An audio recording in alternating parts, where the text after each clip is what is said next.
Xotin, yoshligingda rosa ozg'in bo'lgan ekansan-a. Hozir bo'lsa, Ha? Qanaqa odamsiz? Shuni ham gapirdingiz-a? Nima demoqchisiz hozir? Semizsan demoqchimisiz?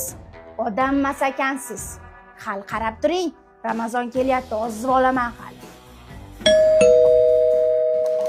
Saqabadamiz. Nima edi u? Semizlikka qarshi kurash bo'limidan. Nima bu?